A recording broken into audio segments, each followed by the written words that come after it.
Oh, sorry, I was interrupted. I'll just make a part two because editing is hard. And then those who are really interested will follow along. So I was talking about ancient Sumerian gods and speaking to them when reaching high vibrations of meditation.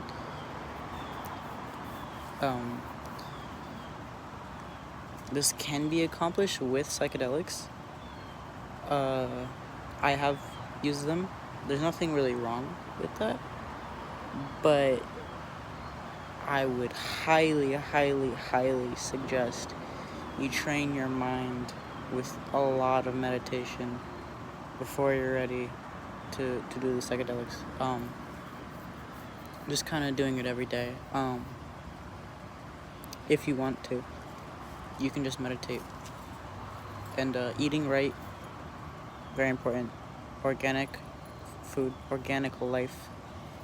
GMO shit is demon food. Like, I can't put it any simpler, not to get conspiracy theorist, but it's literally the truth. I don't know.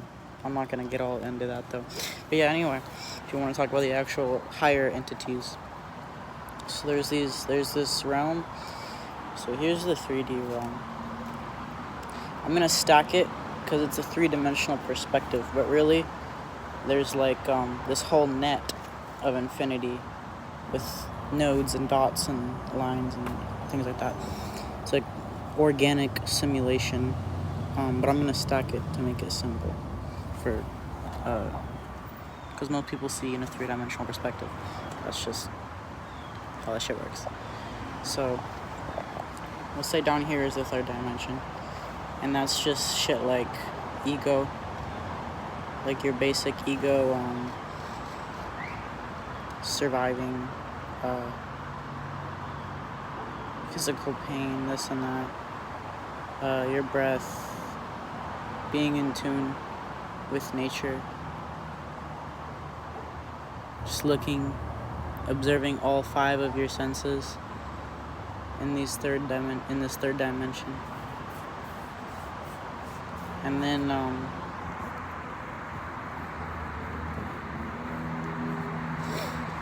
you have right above that this 4th dimension. And what the 4th dimension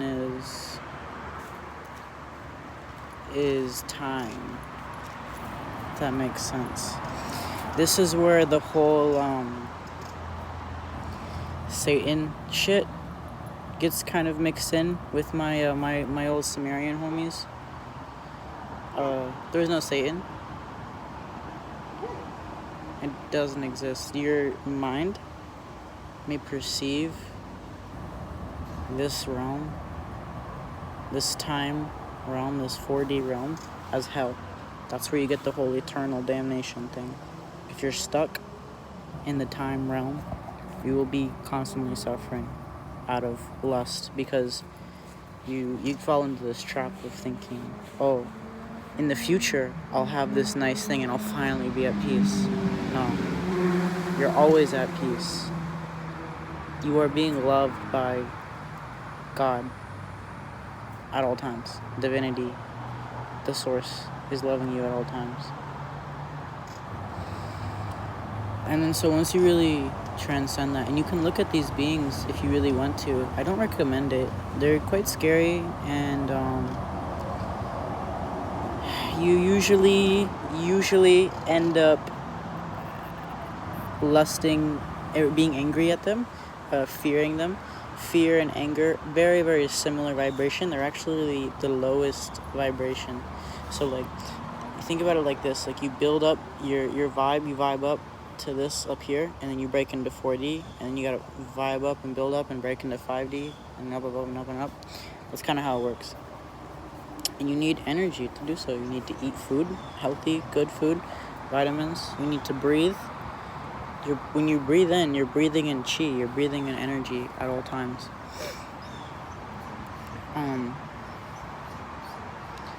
Yeah. And then once you really, if you get stuck in the 4th dimension, all you gotta do to get out is, one, let go of the fear of missing out, or the fear of things to come. It's really as simple as that. And don't have expectations for these beings to be punished, to be hurt, to get revenge, this and that, karma. That's something you worry about at a much, much higher vibration. If you're even perceiving these beings, I would not get into the realm of judging them. It's just not something you do at that stage. Because that's how you get stuck. And then,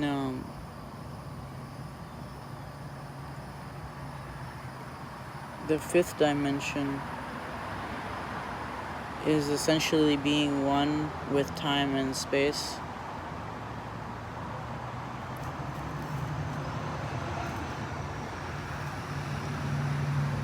And then once you're one with time and space, you realize that whatever you focus your attention on, that's what is inside your consciousness. See, you have the earth. There's one earth, but many worlds. If that makes sense. Many not even dimensions, like alternate timelines and alternate spaces, like in alternate space, an alternate time and alternate space. But they're all happening, and they're all here, where you are at once. And you realize in the fifth dimension, whatever you focus your attention to, that's what is inside your consciousness. And then, if you want to go a step beyond, you can transcend to the sixth dimension, which is being one with all versions of yourself, so to speak. All versions that have existed in these dimensions. And then I feel like you have to integrate those as well. You have to get those spiritual experiences, whether that's through meditation, astral projection. That's a big thing. Tripping on psychedelics might help. Not recommended for everyone, not at all. Definitely not at all. But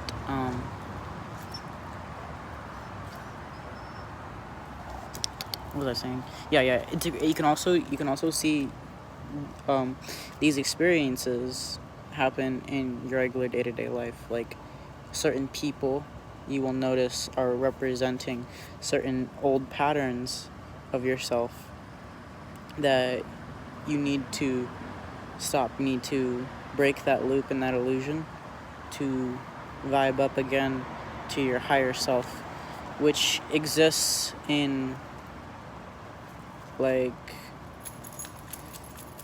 I haven't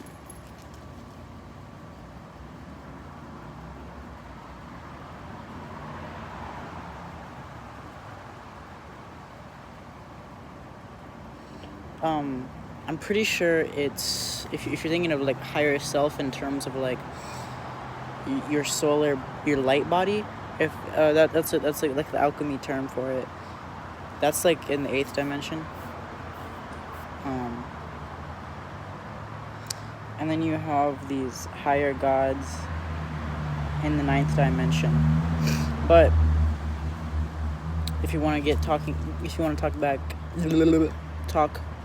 take it back to those entities that I spoke to, if I want to talk about those, like my personal experiences with them,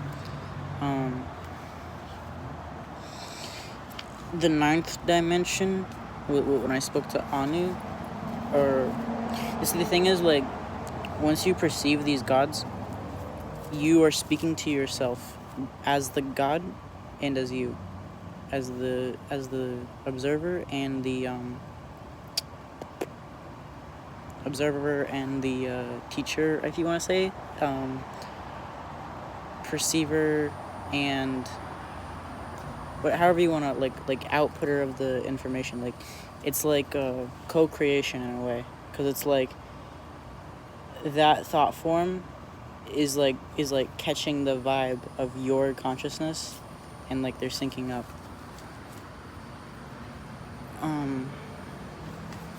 One second. But yeah, my favorite. I wouldn't say my favorite, because like they're all equal. That's how gods work. Because they're all the singularity at the end of the day. But the one that I have the deepest relationship with is Anubis.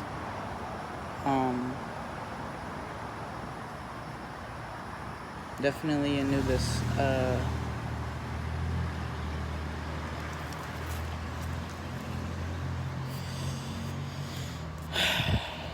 Anu is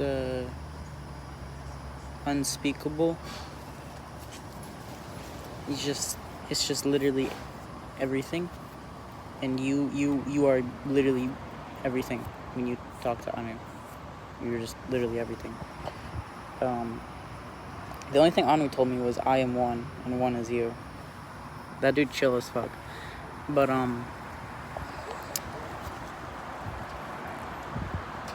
Anubis is in the 8th dimension. So he's with us. He's with our light bodies. Want to eat? No. Sorry, my mom. Anubis is with our light bodies in the 8th dimension. So when we die, he kind of oversees every part of death. And that's when you get that story of like, he judges your soul by weighing your heart. And if your heart isn't as light as a feather, if you're still holding on to old shit in other realms, you're still believing that it's real and not just pieces of your consciousness,